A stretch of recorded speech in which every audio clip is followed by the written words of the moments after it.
Good afternoon, everybody. Hey, family, how you doing? Good to see you. Folks, a week ago, Hurricane Helene became one of the strongest hurricanes ever hit Florida and this part of Georgia. Roofs ripped off the buildings. Massive trees crashed into power lines, setting off loss of heat, electricity. Flooding wiped out homes. We were just down in Florida to see homes that were, just wiped away. Just the entire island gone. Families, they lost everything, including loved ones, including family members. And I know it isn't the first time. Just over a year ago, a major hurricane hit these same communities.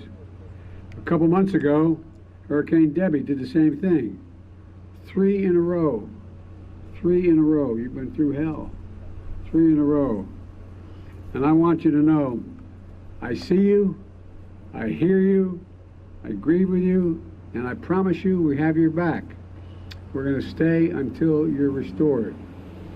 Earlier today, I was briefed by Florida officials on the damage, and I met with first responders who've been working non-stop to provide aid and support to survivors.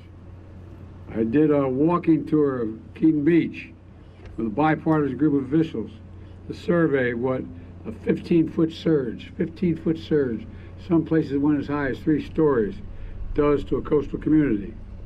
Then I came here to Georgia to meet all of you to see firsthand how you're doing as well, because we're really in this together.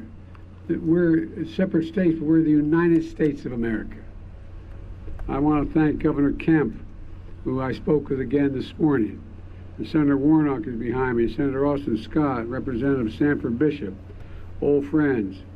In moments like this, it's time to put politics aside. Again, it's not one state versus other, it's the United States. You know, no Democrats or Republicans out here. It's what we do to make sure we restore the economy. Only Americans are here. I've been committed to being president for all America. In fact, all the major bills we've gotten passed, from over $1 trillion bill relating to infrastructure to a $368 billion bill on dealing with climate, a whole range of bills we got passed. Well, guess what? The fact of the matter is, more money from those bills have been spent in red states than in blue states. More in red states than blue states. As I said, it didn't matter where it was or who needed help. Not based on party, who needed help. And I mean it sincerely. So you can check it out. Our job is to help as many people as we can. As many as we can.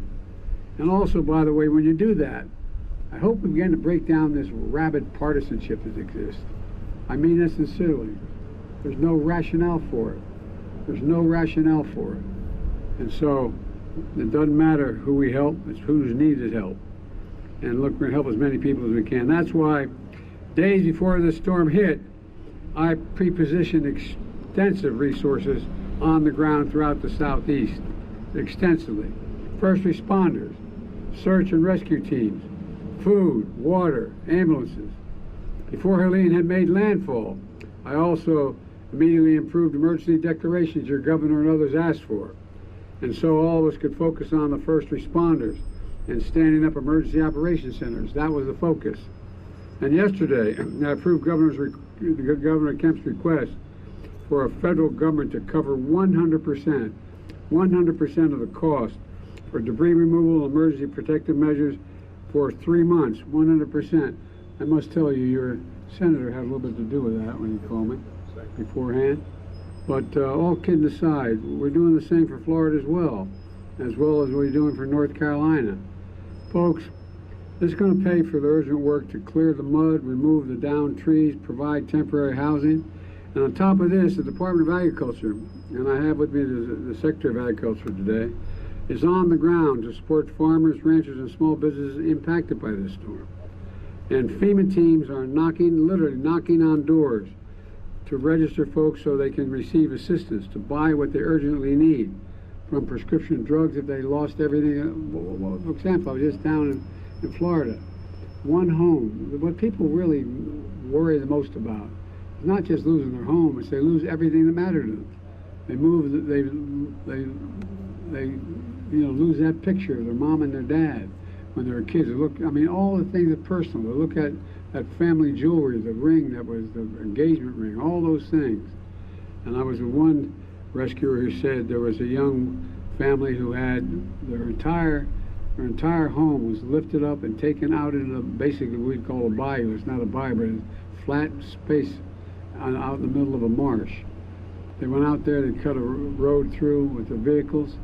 That they got out there, they went in, and all they wanted to do was just receive, get back what they lost. They lost their home, but they were even more concerned about the personal things that mattered so much to the families. And so this is going to pay, as I said, this 100% to clear all the things that need to be cleared. And on top of this, the Department of Agriculture is on the ground supporting ranchers, farmers, and small businesses. And as I said, the FEMA teams are knocking on doors to register people so they can receive assistance.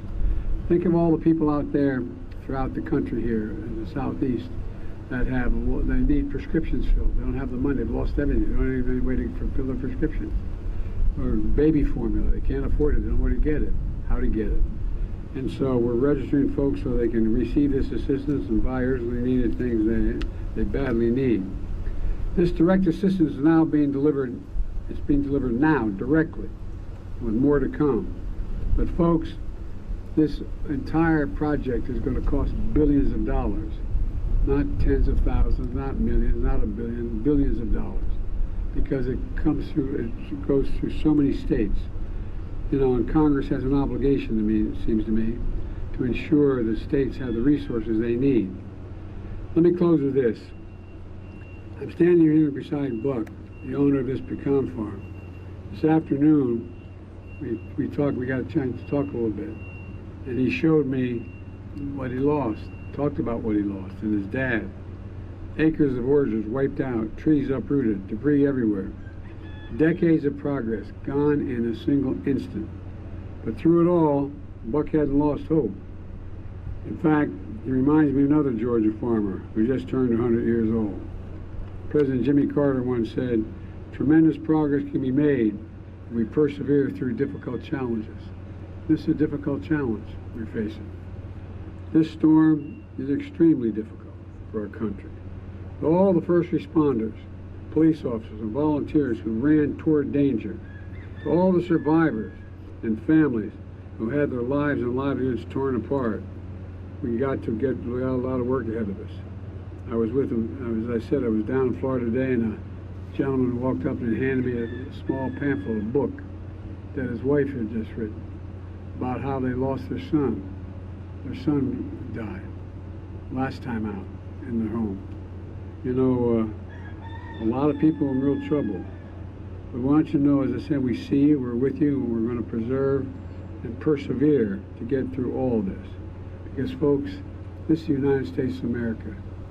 We're not 50, we're the United States of America. There's not a damn thing we can't get done, nothing beyond our capacity when we work together and put politics aside. So God bless you all, and now it's my honor to introduce Buck, who's going to say a few words. Buck, podium's yours.